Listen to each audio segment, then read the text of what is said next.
എല്ലാവർക്കും നമസ്കാരം.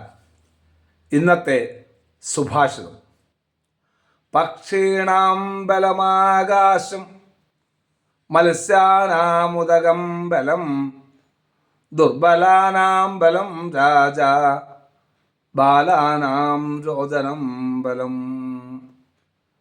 ഇവിടെ ബലം എന്നതുകൊണ്ട് ഉദ്ദേശിക്കുന്നത് ആശ്രയം എന്നതാണ്. പക്ഷികൾക്കൊക്കെ തന്നെ ആശ്രയം ആകാശമാണ്. അതുപോലെ മത്സ്യങ്ങൾക്ക് ഒരു പരിധിവരെ ജലമാണ് ആശ്രയം. ഈ പക്ഷികൾക്ക് ആശ്രയം ആകാശമാണെന്ന് പറയാൻ കാരണം എന്ന് ചോദിച്ചാൽ, അവിടെ അവർ സർവതന്ത്ര സ്വതന്ത്രരായിട്ട് പാറിപ്പറന്ന് നടക്കുന്നു. ഒരു പ്രയാസമില്ല. പിന്നെ ദുർബലാനാം ബലം രാജ, ദുർബലന്മാർക്ക്, അവശന്മാർക്ക് ആശ്രയം രാജാവ് തന്നെയാണ്. കുറേ കാലഘട്ടങ്ങൾ മുമ്പുള്ള ഒരു ശ്ലോകമായതുകൊണ്ട് ആ കാലഘട്ടത്തിൽ എല്ലാ കാര്യങ്ങളും ചെന്ന് പറയുക രാജാവിനോടാണ്. ഈ ഒരു കാലഘട്ടത്തിലാണെങ്കിൽ നോക്കുകയാണെങ്കിൽ തന്നെ ദുർബലന്മാർക്ക് ആശ്രയം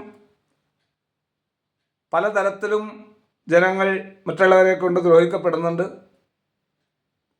ധാരാളം സമ്പത്തുണ്ടെങ്കിൽ ദ്രോഹിക്കപ്പെടുന്നുണ്ട്, സമ്പത്തില്ലെങ്കിലും ദ്രോഹിക്കപ്പെടുന്നുണ്ട്, രാഷ്ട്രീയപരമായിട്ട് ദ്രോഹിക്കപ്പെടുന്നുണ്ട്, ചെയ്യാത്ത തെറ്റുകൾക്ക്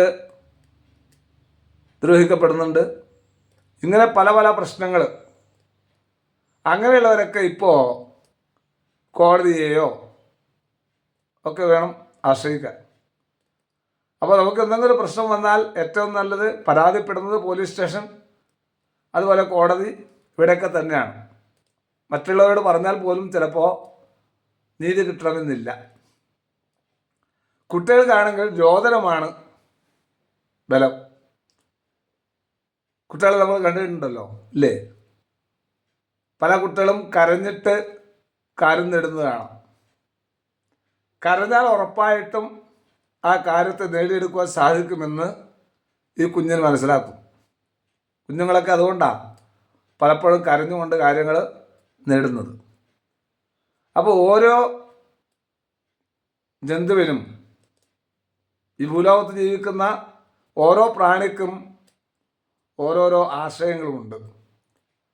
ആ സ്ഥാനത്തെത്തുമ്പോൾ, ആ ആശ്രയത്തിലെത്തുമ്പോൾ അവരുടെ പ്രശ്നങ്ങളൊക്കെ തീരുന്നു, അവർ സന്തോഷിക്കുന്നു.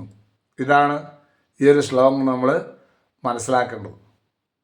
പക്ഷീണാം ബലമാകാശം, മത്സ്യാനാമുദകം ജലം എന്നുള്ളതായ ആ സുഭാഷിതം. ദുർബലാനാം ബലം രാജ, ബാലാനാം രോദനം ബലം.